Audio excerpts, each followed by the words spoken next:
All right, we are once again back with A.P.T songs, and over to my side here is that's your cue. That's your cue.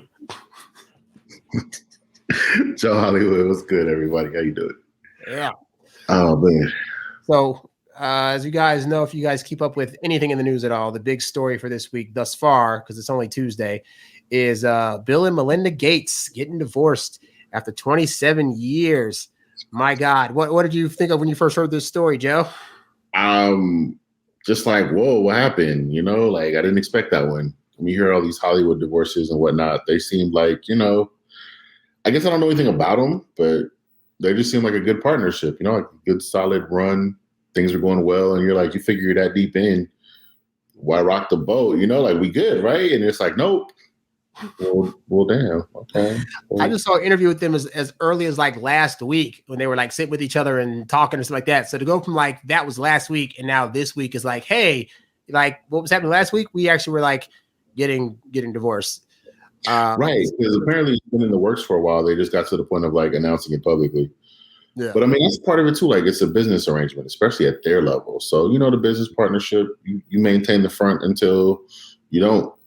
And so, yeah, they were like, well, now all of our, ducks are in a row. We can tell everybody.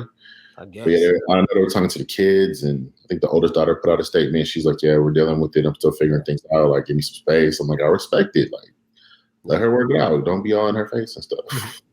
We have the official statement. I just want to show people real quick here. So this is from Melinda. Who knew her middle name was French? Was that her last name originally, or did she change it? Like, because so French Gates really nicer. I feel like French Gates would have like the little designs. And I'm sorry, like Gates. That's funny. So she said, after a great deal of thought and a lot of work on our relationship, we have made the decision to end our marriage. Over the last 27 years, we have raised 3 incredible children and built a foundation that works all over the world to enable all people to lead healthy, productive lives. We continue to share a belief in that mission, and we'll continue our work together at the foundation. But we no longer believe, no longer believe that we can grow together as a couple in this next phase of our lives. We ask for space and privacy for our families. It's amazing how these people always say, like, they're public ass figures, and then they come out when they get divorced, and say, oh, but now we want our privacy.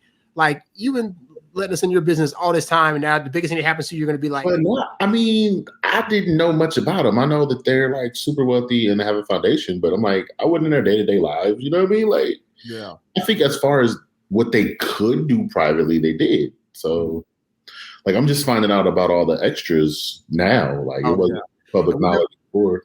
And we'll definitely get into some of those. But I think there's definitely a lot of lessons that can be taught from their experience, both getting married and being married, and then also just for guys in general. I think one of the big ones is there's always this belief that guys have been taught that if you just make a lot of money and you're very successful, that like whoever you're trying to date will be impressed and want to be with you and stay with you. And as we've learned from this one, from Jeff Bezos, from a lot of those guys that have a bunch of money, it's like, that is not the case in most of these situations. Nope. I mean, just we'll definitely dive deeper into it, but it's just there's this concept, like we used to make fun of, like, oh, women are falling for fairy tales and they all want the Disney life and all the rest of the stuff. But I'm like, what I'm noticing more and more now is there's been a fairy tale that's been fed to men that we're finding out isn't really how it works, and it's flipped. So now where the men typically are the ones like, yeah, so I thought if I followed the rules, if I followed this plan, I would achieve a certain, life. And then they get there and then it all goes crazy. And you're like, what happened? And so there's so many men that are like, what happened? So this one, I don't know the specifics of who did what, if it was mutual, the rest of it. But, in general, we're finding out more often than not, it's the women who file for divorce, like by a pretty big margin. And so it's just, it was shocking when I found that out. You always have this stereotype of, oh, men are terrible. Men want to run around and sow their oats and all the rest of the stuff. And it's just like, I mean, it's not always the case. It's just, that's what we've been taught or the propaganda. And what's interesting is like to have, because women are very good at pointing out outliers of things. So they'll say things like, well, I mean, if the guy's being abusive, should she just stay this net? It's like, and my answer is always like, no, that should not be the case. But most women, like 70% of women file for divorce first. I refuse to believe that 70% of those, like all those 70% are results of abusive relationships. A lot of them are just bored and don't want to be there anymore, or the guy was working too hard, which I can see in this case, like, guy working too hard, and it's like she wants him to be more emotional and focus more on the family, and he's like, well, my part is to support and bring money and make sure you guys have a roof to live at. That should be my contribution. And the semantics of that and how much emotion the guy should have and how much he should be there at the house could be up for debate. But it's like he's doing his part, and she's like, that's not enough, or I'm bored, or X, Y, and Z, and then they decided just to leave. And the guy's like, just ready to move on. Like, from the statement, it sounds like we're just not growing together anymore. Yeah, which is deep to me, because like that used to not be grounds for divorce. It was like, this is for life. Like, two people get together and they spend their life together. And I mean, their entire life. Like, that was the foundation or the tradition of marriage, where in this day and age, it's kind of like let's get together for the time being. Right. And then, when we're not happy, we'll pull the cord and jump ship. And I'm like, that's a new concept, kind of. Like, that was never the way it was historically, the parts of history that had marriage, so to speak. But I feel like there's such a big emphasis on happiness at this point. And I'm like, I don't know conceptually that's what it's about. And that's what's kind of deep to me. It's like, if I'm not happy, I shouldn't be married anymore. And a lot of women have this whole I can do bad by myself mentality, where basically it's saying, if you're going to be everything I need from a man, then I'll be with you. But if we're struggling, if we're trying to work things out, if we're going through a rough patch, I don't need you around. I'd rather be by myself than work through hard times with you. And we always refer to the marriage vows, or, oh, he cheated, he violated his vows. But that's a part of the vows too. You know what I'm saying? Like, we never addressed that side of it, for better, for worse, for richer, for poorer. All that gets thrown out the window. The only thing that matters is forsake all others, which is one of like 7. Yeah. You feel me? Like, and the whole richer for poorer, like, one of the top reasons for divorce is finances. But I'm like, we look at the actual vows, that shouldn't be a factor. And that's the thing too, because like, I had 2 thoughts. The first one was like, realistically, finance wise, I mean, dude's a billionaire 100 times over. I don't see how that be a struggle. But also, I'm like, how much realistically with that kind of tax bracket, how much more growing can you do? Like, you have a family, you have money, you have a house to live in, you've had it set up a good life, you're doing foundations. Like, realistically, is there ever a ceiling where it's like, hey, you know what? We're good. We're done growing. We're doing everything. We grew to the point where we're doing absolutely great. We don't need to grow anymore to survive and be here. Like, is there ever a point where that reaches, where that could be a thing? Well, I think it was just more like the rhetoric. It's those are the words chosen. I don't think they really like we have to grow. It's just one of those, like, we've walked the same path as long as we're going to, and we feel like we should walk different paths now. And it's crazy because I actually got this concept from women who I know who are happily married, but we've had these conversations where they're like, yeah, I think it should be like a renewable thing instead of a lifetime commitment, which is really an archaic, kind of a thing that we didn't live that long back in the first place. Like, is that? But they were just like, yeah, it should be like a 5 or 10 year commitment, and then you get the option to renew. Which I was like, with no punishment if you don't. That's the because right now there's a pretty hefty punishment, especially for guys. Like, and again, women will debate that all day about all X, Y, and Z, but really it's like the in terms of like the children factor, the money factor, it really does benefit women a lot more than it does guys. Well, it comes from a time where women were dependent on men for income and survival. Like, that's where all these laws were put in place. But that's clearly no longer the case. We just have these laws still in place to protect the women who, honestly, it's not as necessary as it was then. And that's not to say there's no cases where it would be, but at this point, there's almost more resources on the table for women who aren't married. You know what I mean? Like, the whole thing of that on purpose in the Black community.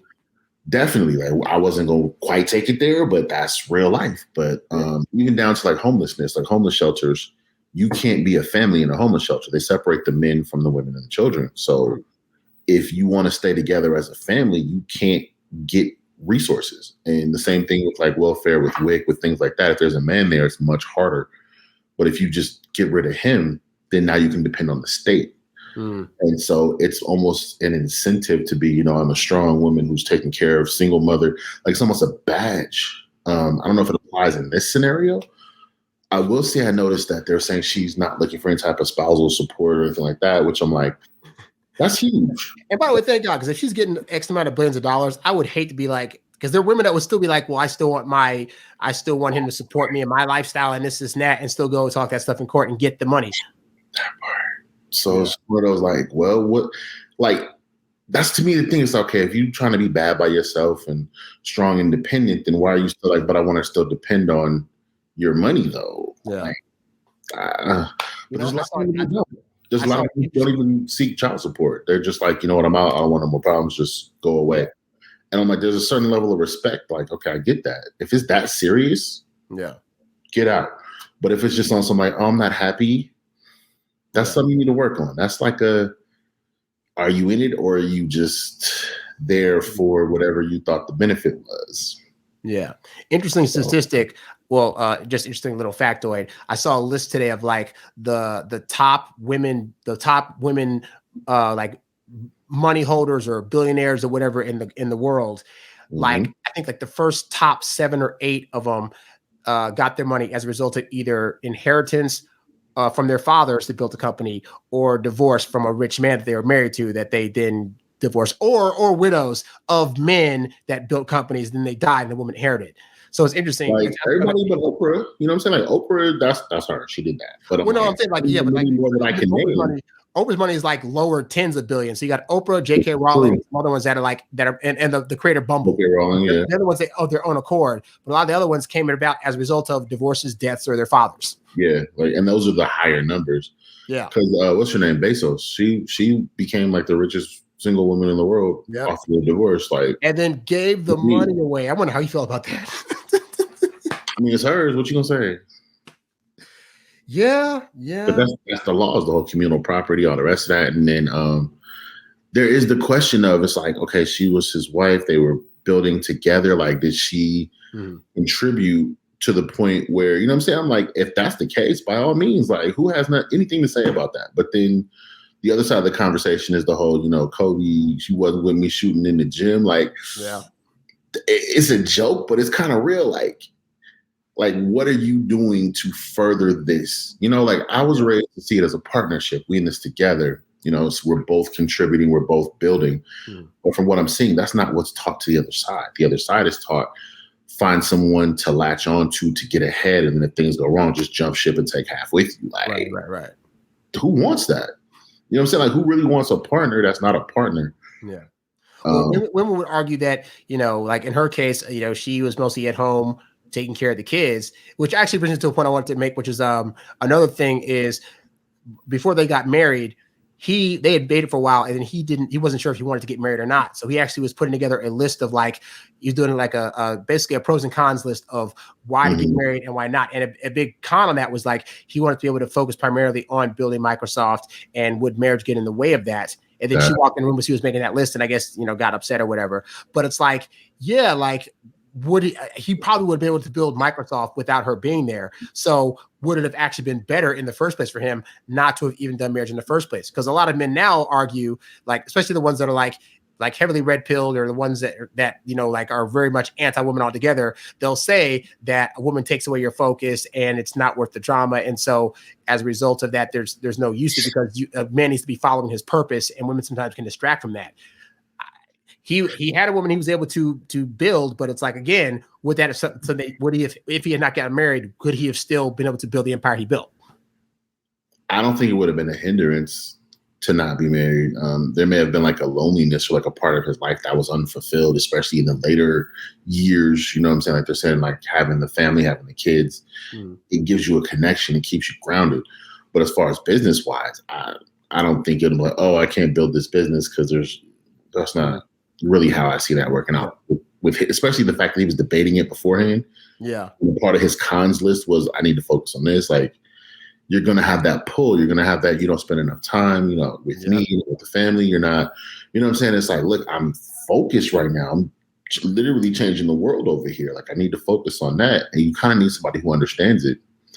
The other side of the conversation with the whole, oh, well, she's at home raising the kids. I'm like, that kind of changes with income level too, because Mhm. you talking millions, you got nannies and cooks and all kind of stuff. Like, Yep. what how crucial is that role when you can hire people to, you got private tutors, you got, Mhm. you know what I'm saying? It's like, it's not a cooking, cleaning, wiping, like, to an extent, Yeah. but I'm like, And then if we realistically, as they like get older, real life. too, like they're in school part of the day. They also start Mhm. doing activities that they're technically away from you a lot longer because they're trying to do their own thing and become their own people. So even though you still have a role as a parent, you're having to be there nonstop is not as much to where it's Yeah, like not that it's more leisurely, but it's like realistically you're not doing as much of the grunt work as you did when they first popped out the womb. So yeah. like, but meanwhile, the guy's work still changes, still changes and gets harder. So one could argue that the guy having to go there and do physical work, and then he's building a whole company that's he's building $1 billion company. He's having to go places and travel and make deals and all this stuff. Like that stuff just gets more and more intense. The kids Mhm. typically gets less intense. I assume I don't have kids, so I can't speak to that. But I mean, they become more independent. That's the whole thing. It's like they say, if you do a good job as a parent, you're raising your kid to leave. You're raising your kid to be able to function on their own. So by the time they hit those teenage years, you should really be seeing them less and less. And then when you get to that 18, 19 college age, they're off. Like, if you did a good job, they come and visit for the holidays. You know what I'm saying? Like, so yeah, that's the plan, because they're now their own entity who now goes out into the world and starts their own family and raise their own kids. yeah, So like, you shouldn't be having to raise your adult kids and then also raise your grandkids. Like, it happens all the time, but that shouldn't be the goals. You know what I mean? Like, okay, so it should get easier as they get older, is my point with that. okay. Um, yeah, it's just, Hmm. I don't know. There's a lot on the table. I go biblical sometimes as a reference because that's kind of like our society, our culture, our standard of morality, I'd say, or Yeah, what we gauge things by. And lately, I've kind of been like asking that question. We have all these standards by which we gauge men. There's the income, the social status, the physical stature. You know what I'm saying? Like, it's pretty clear what the standards of this is what a man should be. hmm, But I feel like we've kind of lost what what we use to gauge women, if that makes sense. I hmm, feel like we're not supposed to judge women anymore. We're not supposed to have standards for them that we're looking for as a partner or a wife. You know what I mean? Like, it's kind of like yeah, oh, well, don't body shame. She should look however she looks. Don't put pressure like, oh, we're going to celebrate whatever. You know what I'm saying? It's like women should just automatically be celebrated no matter what. right. And I bring that up because biblically we were given that standard. You know what I'm saying? Like, I grew up in the church, the whole nine, Hmm. and they always refer to Proverbs. I believe it was Proverbs 91, what the woman is like. And the way they describe her, yes, she's a wonderful mother. Yes, she's taking care of the home, but they're also like, she makes tapestries that she sells in the marketplace. And you know what I'm saying? Like, she's an active person. She basically has her own business and she's building something on her own. It's not just dependent on the husband status. Yeah, They do describe the husband status in that proverb, but it's also about, I guess that's the balance of independent and connected. That's the goal, but it's like the way it's ideal. I yeah. think there's a confusion now where they want to be completely independent and completely taken care at the same. It's like, I Well, it's don't. this weird thing of like you'll hear women complain about they want like an old fashioned guy, but it's like, but are you an old fashioned woman? Because there's so many things that, by definition of like the feminist movement, and then also like the birth control pill that has kind of unleashed the way women had to be to now they have the option to be these other ways that unfortunately does not benefit them in terms of what a guy is looking for in an old fashioned woman. So a woman And a that's lot of them aren't happy. A lot well, of women aren't somebody's like happy a having woman. to go to work all the time. Well, I mean, someone said And too, it's like a not woman being fun. one of the things like a woman being like modestly dressed for her husband and not anybody Mm. else. You got women that post these really tight, wearing these tight outfits and put them on Instagram and say this is me being showing my expression and freedom, this and that. It's like, but what guy wants that? What guy wants his? Yeah, you see my girlfriend on Instagram the other day. She's really hot. Look at her and her boobs sticking out. Like they have the right to do There's that. some No guys guy who really want wants that. that.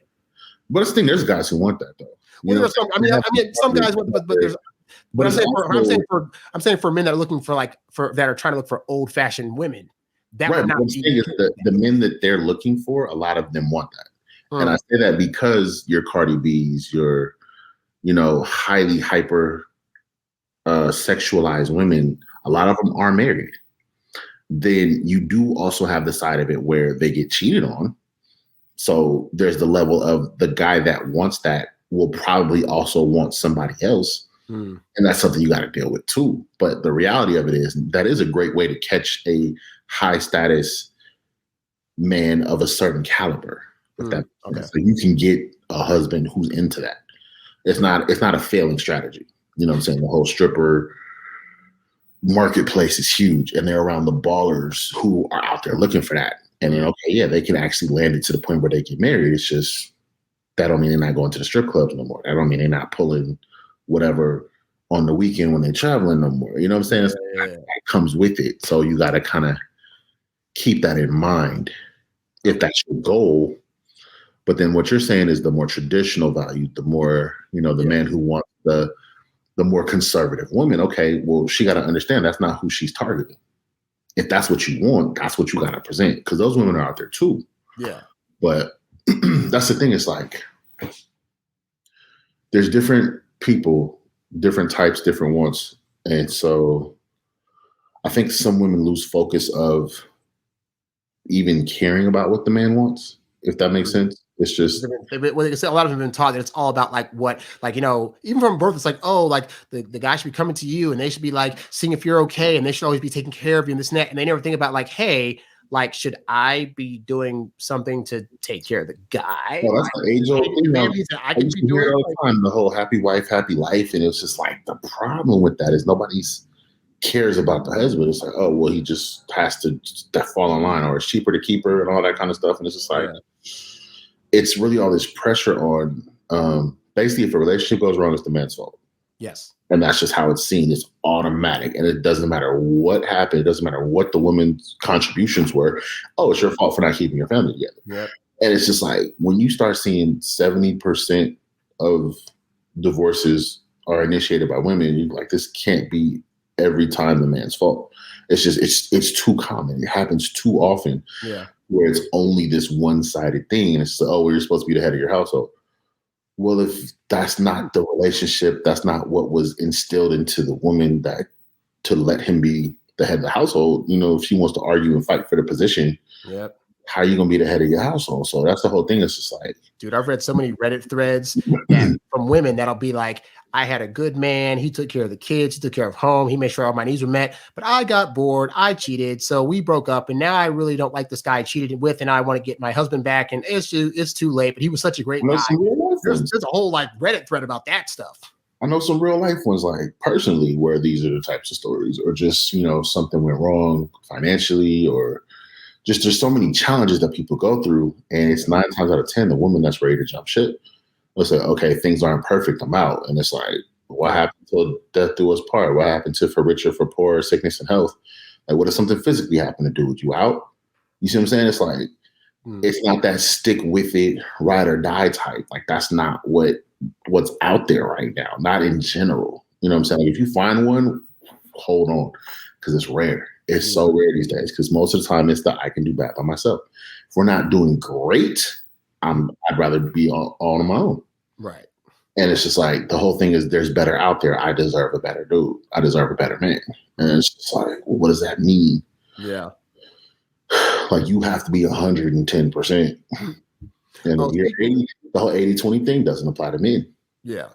And speaking of that, actually, I wanted to kind of talk about a few of the, we'll say, character traits that both of them had that could have possibly contributed to this being a thing. So we'll start with Melinda.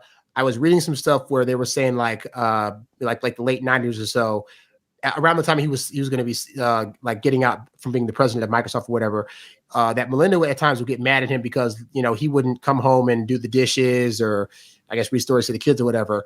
Keep in mind, this is after a full day at being at Microsoft. Yeah. Oh no, I understand. So there's this thing of like, what is that thing of like women saying, well, yeah, you're doing all this other stuff, but you still need to do this stuff over here too. Like that seems like a thing that a woman would be more understanding of, like, hey, he's trying to change the world. He's doing all this stuff. So like, why couldn't she just like be cool with that?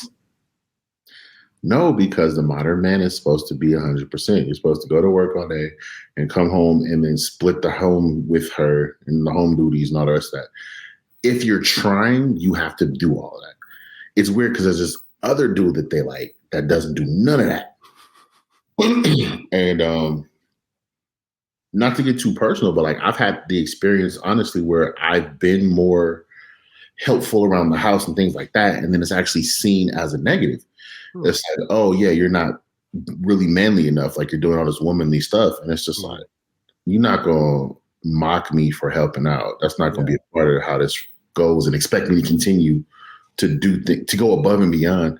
Right. I'm over here like, if you're doing something helpful to me, the last thing I'm gonna do is make you feel uncomfortable for doing it. Like, that was like are you serious? It's like, oh, I don't understand why men aren't more helpful at home. But then like, let's say you do the dishes or go grocery shopping. And then it's like, oh yeah, you know, your wife's doing the dishes and grocery shopping.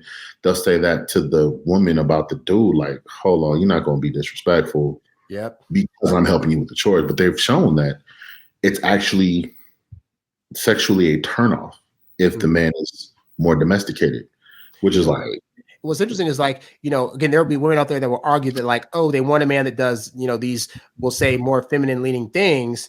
But I try to explain, it's like, but when you're doing those things and you have not only men, but more importantly, you have women telling you, oh, that's not what a real man would do. Or I've had it where women said they wouldn't date guys because they ate a salad for dinner instead of ordering a steak at the restaurant. Like, these things don't help us want to lean in that direction, because any kind of sign of that makes you think that we're gay or that we're, you know, like. That's a whole nother topic. I've seen stuff. This woman posted, she was like, oh, men shouldn't order dessert. That's gay. What? She was like, I should order dessert and he should maybe share a bite of my dessert. But if he orders it, that's what women do. So like, anything you do is completely emasculated at this stage of life. Like, if you're not literal hardcore criminal who just got out last week, you're not masculine enough. Thugs don't eat ice cream. Said thugs don't eat ice cream. You know what I'm saying? That's not gangster. Like, oh my God, what's the dude? I think he goes by Blood Cuz. He had a thing, he was like, stuff gangsters shouldn't say. Funniest thing I've ever seen. Yeah. For real. And it was like this thug looking dude. He's dressed as like both Crip and Blood. That's his whole thing. But the whole message was like, oh man, hey man, is that a cardigan you got on, bro? Why do you know what a cardigan is? You know what I mean? He was like, oh, help me put my skinny jeans on, homie. Like, he was making fun of it, but I mean, it was hilarious. But it's like, that's gone to such an extent to where like, you can't drink out of a straw because that's gay. You can't. That's, like, what? You know what I'm saying? Like, how you dress, what you do. And it's hard as a guy, because something I've been like really trying to work out, women are attracted to grooming, just flat out. I've learned like they want to see someone who puts effort into their look. So you've heard like women will be attracted to a gay man and they'll be like, oh, but he's gay. But he'll be in great shape. He'll dress in the trendiest clothes. He'll have, you know, his car together, his clean, nails clean, all this stuff. And it's like, okay, that's attractive to them.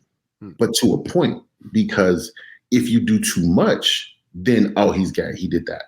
Now you're a pretty boy. Yeah. You're looking too. And it's just like, where is this balance of where the judgment is versus what's appropriate enough to, you know what I'm saying? Like, to what extent, okay, go get a haircut. But like, let's say you got a little unibrow situation going on. Yeah. And a woman's like turned off by your unibrow. So then you get somebody to like shape up your unibrow and it's like, oh, you got your eyebrows done? That's gay.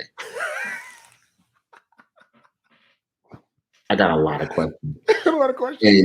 And this is very much oversharing. I'm sorry to the audience, but I just got to be real with you. This is the worst one for me. But this whole getting your nails done situation is real confusing to me. And I'm going to tell y'all, because I'm a guy, right? Growing up, never crossed my mind to go get a pedicure. Like, what is that? That's not what men do. That's a woman. Yeah, like, that's not a dude thing, right? Then come to find out, if you don't get work done on your feet get a little rough around the edges. Some stuff happens. So then, you know, you might want to get. Plus, I got the whole fighting thing. Like, when I go train, you got your shoes off, and you see people's feet, and you're like, yeah, bro, you might want to actually get some professional to look and help clean yo up, especially if you're gonna be on camera with it. Like, fighters get their feet done. Yeah, you gonna tell these dudes they're not tough because they're getting a pedicure? Okay, go ahead, go tell Anderson Silva To his face. Yeah, bro, you got a pedicure. That's gay. All right, bro. See how that works out for you. Mayweather. Go tell Mayweather. Yeah, bro, you can't get your feet done. I mean, he got shoes on in the ring, but you feel where I'm coming from. Point is, all right, so you like, okay, well, let me go find a place. First of all, they're not generally made for men. There's a whole Oh my God. I've been like one time, it was all women and me. So there's a few spots that were like, let's cater to men more so. But even then, they give you the hardest time. Like they treat you so crazy while you're there. And then you still feel like uncomfortable talking about it. Like I come to find out, like I actually grew up with a whole bunch of pretty boys. Like most of my homies from high school were super pretty boys. They wouldn't even talk about it. Like with them, I found out later, they do this all the time. Like they get their head washed in the bowl and stuff. I was like, that's so. They're like, oh, yeah, you don't get your hair washed in the bowl. So y'all been holding out. Y'all didn't want to let me know this whole time. Y'all this pampering and right. It's disrespectful. It's disrespectful. But it's like as a dude, you kind of have this balance of okay, I need to groom and have self-care to be attractive for one, and just to take care of myself. But I also am like, am I going to be looked at in my masculinity question for too much self-care? Like it's really a lot happening. Like it's annoying. It's just really annoying. So that's all I'm sharing with that. It's just like, can we not put so much judgment on everything? Can like you just make it make sense? That's all I'm on. Just make it make sense, ladies. Just you want your dude to take care of himself. Great. Don't like try to make fun of him for taking care of himself. Yeah. Reward the behavior you want. And hey, like I want to smell good too. I don't get punched for smelling good, or God forbid, use my nail clipper instead of bite my nails. Like I don't want to be punished for that kind of stuff. The smelling good part, like I did, yeah, no, that's manly. It's manly to smell good. There's no question. Nobody be like, oh, you smell too good. Like I never seen that. I hope not. You get some good cologne on, it's actually a plus. Fellas, get your cologne game up, real stuff. But like you said, the biting the nails off, it's not a good look, But as a dude, especially growing up, it's nothing to just kind of. But then it's okay. Let me get the clipper. But see, this is the point. You get the clipper and it comes out a little jagged. So then you gotta get a file. Now I'm starting to feel a little. Yeah, because my dad didn't have files. My mom definitely had files for sure. So yeah. So I gotta have a raggedy nail, or I gotta file it in fill gang because I'm filing my nail. Or you go to a shop and you sitting there with your fingers in the bowl and your feet all up in the. Yep. It's an awkward feeling if you're not used to it. That's all I'm saying. But it's also much more attractive to be well groomed. So you kind of got to find your own balance, and it really comes down to stop caring what people think. Yeah. But it's really difficult because people will sit there and say all kind of craziness to you. Mm-hmm. And if you're a dude in public in a place with your feet in the bowl and you got your lady with you and she's like, oh yeah, let me Instagram him getting a pedicure. And then now your homies on there like, bro, for real, you in the book. It's a lot, is all I'm saying. It's a lot. Now, there's another interesting facet to this. So we talked about her, obviously, but there was another with him. There was a thing that came out that said that apparently he had an ex-girlfriend that he used to date, and after they broke up, even though him and Melinda got together, he would still at times go on vacation with his ex just because they were really close friends and stuff like that. So. I mean, I'm not sure if it's stuff we're talking about contributed to their divorce, but what kind of effect do you think that would have on a marriage? That a guy's like, hey, I'm with you, but I'm still going to hang with her by myself on an island somewhere for a vacation, and you got to be cool with it. So, general advice, if this was my homeboy I was talking to, I don't recommend it. That just sounds like a bad plan for your situation. However, I mean, you like it, I love it. Like if that's what worked for y'all, who am I to say? I don't see that leading to a strong, happy marriage. But also, it's hard enough just having female friends that the wife knows about that are around, let alone the ones you're gonna be hanging out with, let alone vacation with. Like, yeah, in my experience, like the whole jealousy thing is real. The whole you're supposed to spend time with me and nobody else. Like I've seen situations that jealousy popped up that didn't even make sense. Like, how are you upset about me spending time with somebody there's no chance of there being any type of, you know what I'm saying? It's more like you're supposed to be spending that time with me. And you just brought up earlier where she was on some like, oh, you're not spending time at home. You're not reading stories to the kids, all that kind of stuff. So that's there. But then you guys negotiate something to the point where she allows you to go on a vacation with an ex. Yeah. I'm over here, like, on the one hand, I'm like, hey, play. You got the okay stamp, then do your thing. But do I see that as a help for lasting long-term success. Yeah. No, like that's probably not a good plan Yeah. if you trying to maintain that till death do us part situation. Although that does go into the conversation that often happens about like high value men having options and then exercising those options. Like, does his money now allow him or make him feel like he is afforded the right to do the thing that he wants to do, regardless of how she feels about it, because he is bringing in a lot of money and she's still being supported? I mean, it comes down to options on both sides. So, You think she got options? I mean, options for what? You see what I'm saying? Like, if she's financially stable on her own, she got all the options in the world. She don't need him for that role. Mhm. And that could have been a part of what the whole thing was. It's like, okay, you want to do this thing, cool. I'm gonna stay in place and get my finances right while you go frolic on the beach with your girl. Mhm. That's cool, but my eyes is out the door. So I'm gonna sign off on this and write it out for the next 5 years. Why? Because I'm gonna be stacking up so that when I'm ready, I can step away. I'm set for life. Mm. That could have been the whole plan the whole time. It's like, yeah, no, go do your thing. It's cool. Like they always say, the most dangerous thing a woman can say is "it's fine" or "it's cool," because Yeah. you don't know what's behind that. So she might not divorce you that day, but that don't mean she's not already out the door. You know, she might have her little side piece. So while you frolicking on the beach, he slide through the tennis instructor coming through, and you know she having her fun too. It's all off the books. You know, like who knows? Who cares?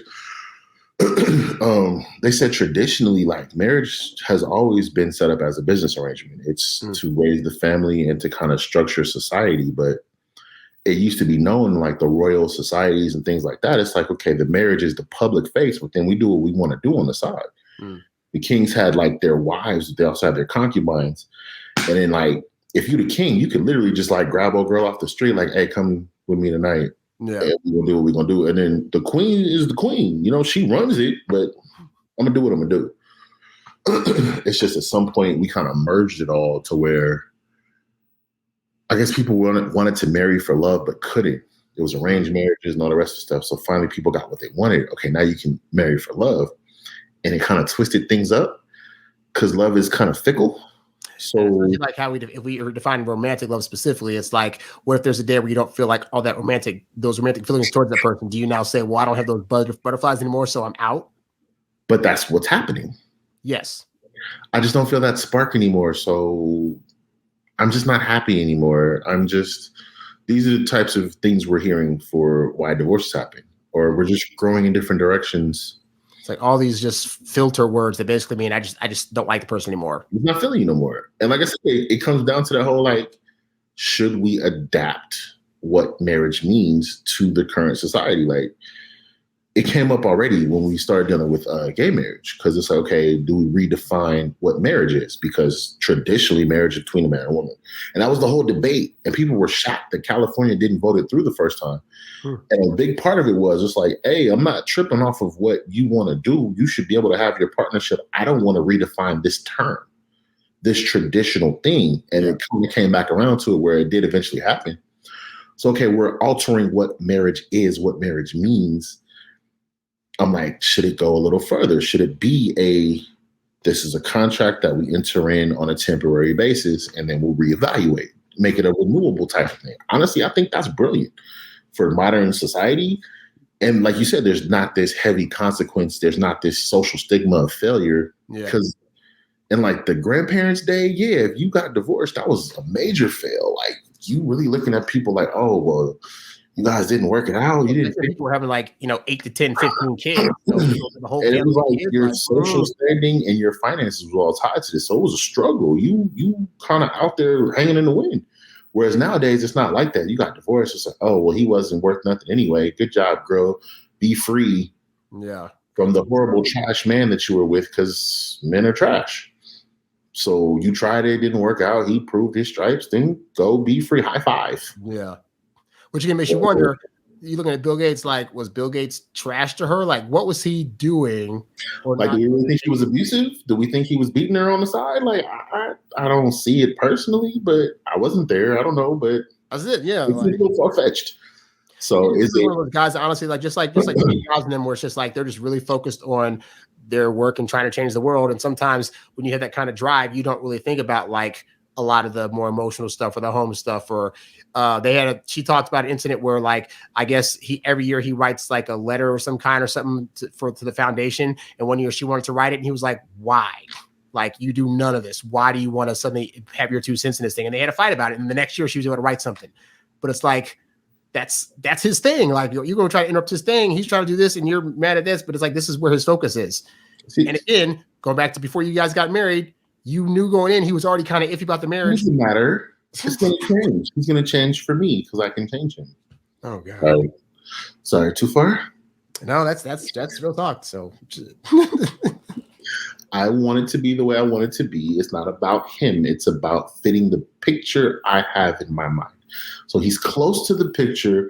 We'll get married, and I'll work to change him to fit the rest of the picture. 5, 10, 27 years later, he doesn't quite fit the picture. I want out. Right. And that's a big part of why the whole red pill thing is so big. It's just like, it sucks. You know what I'm saying? Like, it's not the love you for who you are. Stick by your side, thick and thin. It's not even the partner we build together. We negotiate and work out what works for us. Yeah. Like, that's not the reality of it in this day and age. And a lot of men are just like, is it worth it? You know what I'm saying? Like, especially a situation if you are somebody who's that, like, net worth is getting up there, you're risking it. I heard it best put by Michael Che. The stand-up. Comedians are philosophers of modern day. Yes. But he was like, basically, it says, hey, I'll bet you half of my income that we won't break up and I won't cheat on you. And I really want to go around and ask people there, like, you're looking at getting married. Okay, would you literally, let's say over the next 20 years, you will be worth $1 million. Let's just say within the 20 years, you will have earned $1 million. Okay. That's your net worth. Would you be willing to bet $500,000 that you're not going to do something to mess this up? That you're not going to cheat, that you're not going to, in any way, because it's not even just about cheating anymore, because he put it in cheating, but it's like, are you absolutely sure you're not going to lose her attention to the point where she wants to leave you? Because it doesn't even have to be about infidelity. Yeah. It could literally just be, I'm not feeling it anymore. I don't know, she cheated and now y'all got a divorce, whatever it was. But it's just like, I'll bet you $500,000 we're not gonna break up. That's a big ass bet. Like, you probably want to go to Vegas. Definitely, most people don't even prepare for that bet because they don't know the whole thing about prenups. That people are like, oh, if we do this, that means we're going to be like preparing to get divorced. And it's like, no. I mean, Melinda and Bill Gates, to their credit, I don't think they had a prenup, but they had definitely like a written thing that said, hey, this is how we'll split up stuff if this happens. So even that's necessary, to be real with you. To be honest, marriage is not about love. Marriage is a business contract that you enter into with the state, with the government. Like, it's not a religious ceremony where it's all happy and flowers thrown. That's what we see. But when you sign that piece of paper, you're signing with the state. That's why child support and alimony and all this other stuff comes into play, because the government is telling you what you owe her. It's got nothing to do with you and her. You're entering into a contract. And I've heard it recently put as the unconscionable contract, because it's a one-sided contract. It's saying, I'm signing this piece of paper, and if this goes wrong, I lose, period. It's not like, if you don't have a prenup, what you're saying is, I'm just going to trust the existing system. And what most guys are finding out is the existing system sucks. It's not designed to protect or help you at all whatsoever. So you're signing over, you're signing into a failing thing. And there used to be these protections to where it's like, there's got to be certain criteria to get out of it. But there's so many ways out of it in this day and age where it's just like, so they've got a lot of language where it's like, now women could just, because it went from like, women having to have a reason, like, oh, just no fault divorce. So wherever you don't put down anything, you just get out of it. Which, to be fair, was built on the thing of like, if they were in abusive relationships, it was harder to get out of. That was one of the conditions. Yeah. So it's like, if you're in an abusive relationship, you can put I'm in an abusive relationship and get out of it. But now it's like, when you start taking those safeguards away, it's literally just, oh, well, it's irreconcilable. Yeah. All these animal words, they don't have to have any specific things behind them. or just the whole leaving. It's just like, oh, well, we've been apart for 2 years. Okay. If you leave and then aren't around, then you're apart for 2 years. Yeah. Like, it's not required that both people agree. And that's why there's these fights and all the rest of this. Yeah. But it can get really messy. So I will say that for this particular situation where it looks like it's clean and amicable, and you know what I'm saying, like she's just kind of like, okay, I'm going to prepare for my departure and we're going to go our separate ways, which I can respect that. And I'm just like, I feel like that should be more common because of how common divorce is. Yeah. There's not a stigma anymore. There's not a, you failed, everything's horrible. You know what I'm saying? Like, it's almost celebrated. People have divorce parties. Oh, I've heard about the divorce parties. Yes. Like, that's crazy to me. Like, you're supposed to celebrate the union of the couple. Now we're celebrating the fact that you got out of this horrible situation. Yeah. If it's a horrible situation, why are we so quick to rush to push people into them? Right. Because those same people are usually there when you were celebrating your wedding too. Like, you know, oh, we're going to celebrate. It's going to be great. Oh, your union did. Then it's like, oh, yeah, screw him, screw her, blah, blah, blah. Like, it just seems such a back. Like I told you before. I told you shouldn't have got. Okay, well, thanks. I mean, I don't know. It's just a lot. It's just a lot. And it's hard because, like, I'm the type of person, if I'm being 100% real, 100% honest, I would like to be married. I would like to have a partner. I would like to raise a family. I want the whole package. But there's the logical side of me that's like, this isn't what it's shaped up to be, and be real careful because that can go south real quick. Yeah. And you can be in a real bad predicament over some, oh, I was in love. Like, it used to be women got caught up in the, oh, I was in love and their lives were ruined. That's totally flipped on its head. It's not to say that never happens. Right. But it's much more likely that the man's life is dramatically altered after divorce. And it's because most of the time women have a better support system than guys do. So whereas women can go to like her friends, her family, or whatever, most guys just like, oh, you messed up, we'll suck it up. And then it's like they're left to like deal with it on their own if they don't have people around them to like. And God forbid you want to see your children, because that's a whole situation. Because it's typically, unless it's a situation with a lot of money on the table where the man has most of the resources, custody is generally awarded to the woman primarily, or maybe split, but even a split is like a weekend situation, or like the guys the lower end of that split. Yeah, and it's just like, because it's school, you need consistency of where you live. So if there's any distance there, that becomes an issue. It's just so many things that's on the table. And it's crazy because I see so many situations that don't go through that process. And the women are like, oh my God, I wish the guy would contribute anything financially, or, you know, try to spend time with his kid. He's just doing all this and that, and he's out there doing his own thing. And it's just like, okay, that's one scenario that we've judged men by. Then there's a whole nother group where the men are trying their best to be in their children's lives, and it's being kept away, or like it was like pawn in the game to like try to emotionally control the other person. And it's like, I just want to be the kid. And it's just like, why does it have to be all of this? And you hear nightmarish type of stories, but the stereotype is, oh, well, men don't care. Men don't want to be a part of their kids' lives anyway. And so that's how the same dude is being judged who's trying to be there. But it's just because the woman can go back and say later on, see, he was never there. And this is never. It's like, but you were making me not be there. You were doing things that there was a show. Like danger. I don't know if you saw the show LA's Finest. It was a spinoff from the Bad Boys. I did not see it, but I know of it. Yes, it was actually a really good show. Gabrielle Union was playing Martin Lawrence's character's little sister. Yeah, so they dove into their childhood, and that was one of the things she faced. She was dealing with her father. She was so hurt her father wasn't there. And he had this whole other family, and like she really like went off on him at one point. And he was like, "Look, this is the real situation. I was trying to be there. Your mother blocked it. Period. Every step I took, and it was to the point of threatening to call the police and have me locked up or worse, to the point where I had to back off. I had no choice." And you're like, "That's crazy."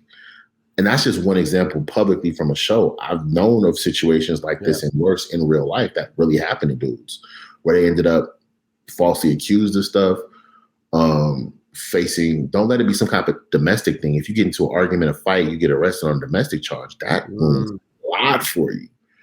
And you over here like, I'm just trying to see my kid. And then you're in a scenario that turns dark really quick, and your life is literally ruined because you got emotional that you couldn't see your kid. Yeah. So it's just like, it gets really crazy really quick. And it's just, this is all for you having the audacity to try to love somebody. You know what I'm saying? Like you thinking that you were good enough for this woman. Your punishment is now you live this life. Yeah. You know what I'm saying? Like it's crazy. And we see the stuff like that. It makes it very hard to convince men, particularly. It's like, oh, but no, but that's different. Your situation won't be like that at all. It's like, how do you know? I've been at women who were like, they were kind and caring and nice. And then at the point where things started to go haywire, we were breaking up, then they wanted to kind of flip and start having an attitude about stuff or start falsely accusing me of stuff. And it's just like, where did this come from? So how's the dude supposed to know? He's supposed to know based on how you are now that you're going to be the same way if we decide to break this thing up. Like, yeah, you I actually got that best advice for that from you. Talking about, I said, you actually gave the best advice I've heard about that. It's like, it's not a real relationship until our first fight. And it's like, yeah, you kind of want to know what you're getting into. And you want to see, like, how does somebody fight? Do they fight fair or do they go for the jugular? Are they sitting there taking low blows and pot shots? It's like, we kind of touched on it before, I think in a private conversation, but there's a difference. Like men fight, there's either a fight to the death or there's like a fight for not necessarily dominance, but just like a struggle to get over a point. Yeah, so like two men go out and they have a disagreement. They may go to blows, but those blows are like body, maybe face a little bit. They're controlled. It's we're fighting, we're angry, but we're not stabbing each other. We're not shooting each other. It's a controlled, we're trying to prove a point and get anger out, but within reason, because this is somebody I care about. I'm going to limit the amount of damage that's being done. Yeah. What I feel like is women don't have that limiting. If they fight, it goes straight to kill. It goes straight to for the jugular. It goes straight to like, I'm going to inflict as much damage as possible without regard. Whether it's physical or mental or emotional, like I'm going to emasculate you, I'm going to call you a even if it's just words, it's I'm going to go for your weakest points. I'm going to say the things that will hurt you the most to see what you do with it. And if it does get to physical, it's not like it's a fair fight. It's I'm going to do whatever I got to do to win this fight. And it's crazy because guys are like, we can't function at that level. If it goes to that level, if two dudes are fighting to that level, one dies. Like that's just you don't fight to the death and not achieve it, if that makes sense. Yeah. It's like to dudes, so it's like, okay, we don't want to go to that realm. For most men, it's like, okay, we can fight physically. Emotionally, we're not really designed to fight emotionally. It's a confusing thing. Yeah. So when you're fighting emotionally, it's like, I don't know what to do with this. So the other thing that was disturbing to me is for a guy, okay, this is getting out of hand. Let me walk away from the situation. And we're actually told that's the best thing to do. Walk away till you calm down and get. But there's women who won't let you. They're like, no, you're being a little punk. You're being room to room. This right here and now. I'm going to get in your face. I'm going to get physical. You've now changed the realm. Like, you've now brought a masculine energy to this. That means like now you're trying to be on a masculine level with me, but the consequences that I face will not be feminine. At all. And 9 times out of 10, if police show up, they're arresting the man. Yep. I'd say technically whoever calls, but if they show up, they see a man and a woman fighting, they're gonna see him as the greater threat and arrest him first, regardless of what happened, regardless of how they got there. Yep. So if you're not a man who can control that, who can control your emotion, you don't have to physically hit her. But if you're outraged and they see you, you're in cuffs. Yeah. Because they don't know that you're not gonna hit her. They assume you will. Okay, then all she has to say is, oh, he did this, he did that, he hit me, he did. Now you're in jail with a domestic charge. Yep. Before any evidence has been collected. That changes a lot. That changes. And that's if she's not trying to ruin you. Because she could say a lot more than that. And now you're really screwed up from the accusations of some stuff. Yeah. And that's all it takes is accusations. It might eventually come out, but anyone who knows you, oh yeah, he really did that. Anyone watching, like it gets so dark. And it's over here like, this is all based on trying to be in love with somebody. Yeah. Keep in mind, we're not talking about men whose intention is to play and mess with women's heads. Which again are the outliers, ladies. Those are the outliers. Right. Most of the ones that I talk to that I know are typically like they want to better treat a woman well, even if they don't know what that is, but they are doing their best to do that. These other ones are just playing you, but that's like the 10 to 50% that does not represent the remaining 80% that want to treat you right. But anyway. And the crazy thing to me is you'll hear those stories about those outliers, and those are the ones women are protecting. He only hits me sometimes. He only hits me because he loves me. I don't want to see him go to jail again. That type of stuff. And you like, this is literal abuse. Like, and that's who is being kind of shielded and protected. I don't want to ruin his relationship with his kids. That type of, and you like, what relate? He saw his kids once that one time, and you protecting that. But the dude that's literally trying to just be in his child's life, he's getting, and it's like you watch this happen. You watch life in front of you, and it's just mind boggling. Like, this is not what we thought life was. This is not what we thought relationships were supposed to be. And so that's why I feel like at this point, men are the ones with the Disney fairy tales that get crushed.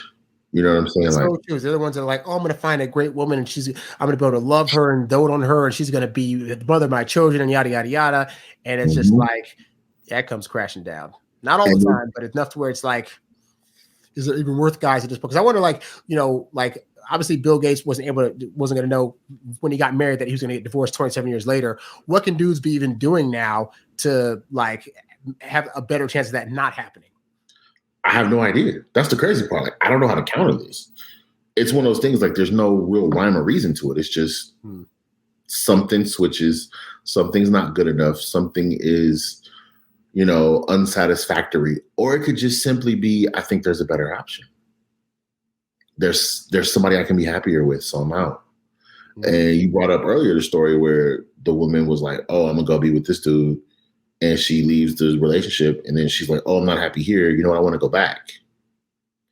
So at that point, am I a jerk for not wanting to repair my family?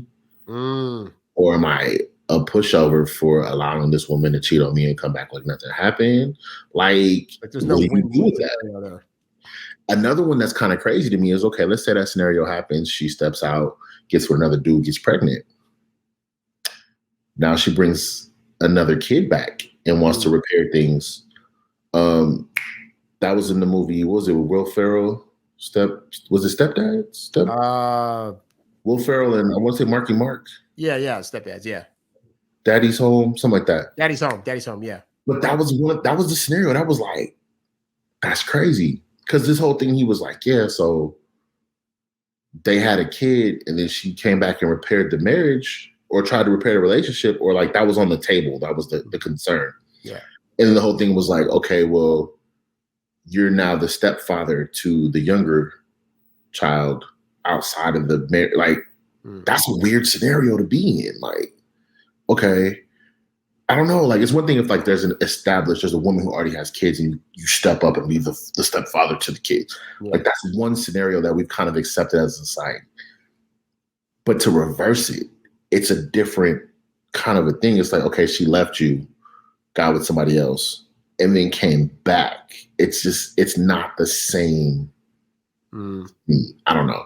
And so seeing it illustrated in that movie was like, what do you do with that? Like, are you a better man for accepting it? Or like, dude, for real? Like, just let that go. You see what I'm saying? Like, it's a lot. I can get judged either way on that one. So yeah, it's pretty much.